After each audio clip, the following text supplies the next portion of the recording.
اب اس کے ساتھ ہی ناظرین آپ کو بتائیں کہ اسلام آباد میں ہفتہ رحمت اللہ عالمین کا آغاز ہو گیا ہے۔ پہلے روز رحمت اللہ عالمین کے بچوں کے ساتھ حسن سلوک کے عنوان سے منعقدہ تقریر مقابلوں میں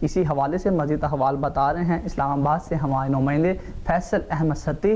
جی فیصل احمد بتائیے گا۔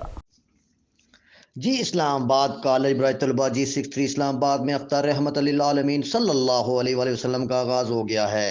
پہلے روز رحمت للعالمین صلی اللہ علیہ وآلہ وسلم کا بچوں کے ساتھ حسن سلوک کے عنوان سے منعقدہ تقریری مقابلوں میں 19 ماڈل کالجز کے طلباء و طلبات نے حصہ لیا۔ تقریب میں شرکا نے ولادت بسعادت حضور کریم اور سیرت النبی صلی اللہ علیہ وآلہ وسلم کے مختلف پہلوؤں پر اپنے خیالات کا اظہار کیا۔ بوائز کالجز میں پہلی پوزیشن ICB G63 کے محمد عبداللہ عتیق نے حاصل کی، جبکہ دوسری پوزیشن محمد سعد تیجا IMCB G10-4 اور تیسری position Farhan Bashir Abbasi IMCB F73 نے حاصل کی۔ لڑکیوں کے کالجز میں پہلی پوزیشن ایمان عباسی IMCG F74، دوسری پوزیشن انا مزید IMCG F62 اور تیسری پوزیشن نبیہ نور IMCG G10-2 نے حاصل کی۔ تقریری مقابلے میں ججز کے فرائض ڈاکٹر صنم شاکر، ڈاکٹر اسیل شائق اور میڈم عبدہ پروین نے سر انجام دیے۔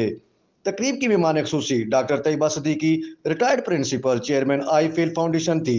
تقریب کے اختتام پر مہمان خصوصی طیبہ صدیقی نے طلباء کے جذبات کو سراہا اور ان کی کوششوں کو بھرپور داد دی اور طلباء کو سیرت کی کتب کا مطالعہ کرنے کی تلقین بھی کی۔